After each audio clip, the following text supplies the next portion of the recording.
Wallonie Plus est une synthèse des différentes tendances du mouvement wallon qui rassemble les régionalistes et les rattachistes en passant par les autonomistes. Monsieur Jean-Pierre Hélin-Robert est candidat dernier effectif à la Chambre pour cette liste Wallonie Plus. Bonjour Monsieur Hélin-Robert.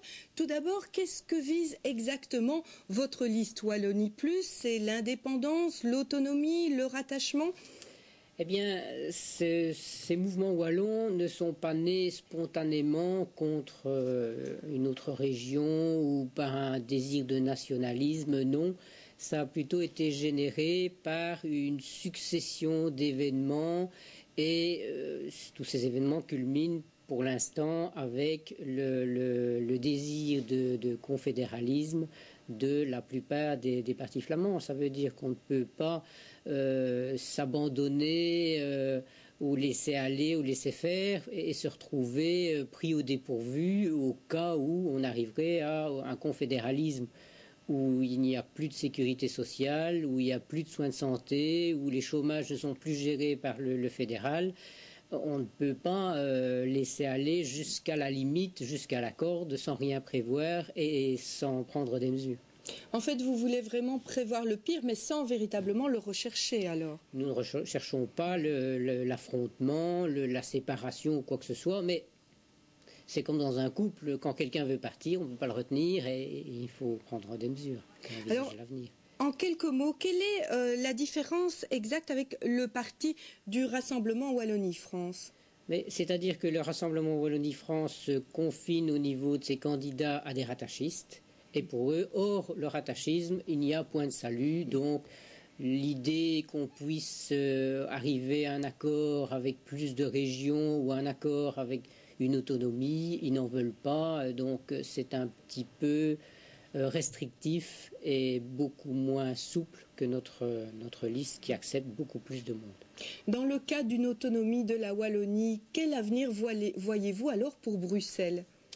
Bien, Bruxelles doit être une région à part entière et ce ne sont pas aux Wallons et encore moins aux Flamands à décider du destin des Bruxellois. Les Bruxellois doivent décider eux-mêmes de ce qu'ils veulent. Alors, lors de votre congrès électoral, dans un discours, il y a des citations qui ont été reprises et qui ont notamment déclaré que depuis près de 100 ans, la Wallonie se fait déposséder de ses richesses et de son potentiel par la Flandre. Est-ce que c'est quand même pas un peu exagéré? Si, c'est exagéré, mais il y a quand même une partie de vrai là-dedans. Il faut quand même savoir que il y a pas mal d'années déjà, des Flamands venaient travailler en Wallonie. Et d'ailleurs, on ne leur demandait pas de parler le français quand ils venaient travailler. Ils travaillaient, ils retournaient le week-end chez eux, ils faisaient pas mal de kilomètres. Et on n'a jamais reproché quoi que ce soit ou une quelconque connaissance du français. Et tout s'est très bien passé. Finalement, la Wallonie a toujours été trop bonne par rapport à la Flandre. La Wallonie est un pays latin de tolérance, de souplesse, d'accueil. Ce n'est pas le cas de toutes les régions apparemment. Alors, dans ces élections, il y a deux enjeux. Il y a l'enjeu communautaire qui vous concerne évidemment au premier titre, mais il y a aussi l'enjeu économique qui ne vous laisse pas indifférent. Non. Parce que vous avez quand même un plan pour la Wallonie.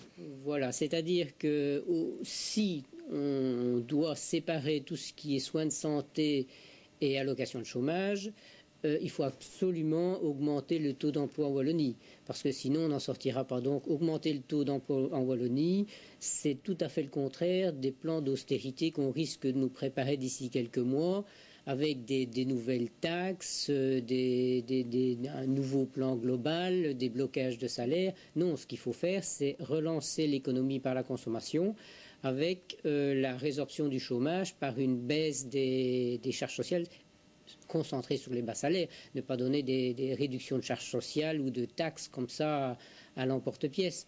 D'autant plus que réduire aussi la taxation sur les bas revenus permet d'augmenter le revenu des petits ouvriers, les petits pensionnés. Ils peuvent avoir plus immédiatement.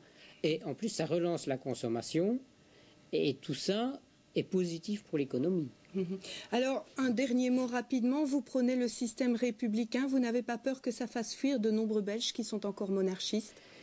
Mais on n'en veut pas aux monarchistes. D'ailleurs, moi je trouve le roi bien sympathique. Mais le but n'est pas là. Le but, c'est de prôner des idées républicaines comme la laïcité ou des choses comme ça. Mais pas anti-royaliste du tout.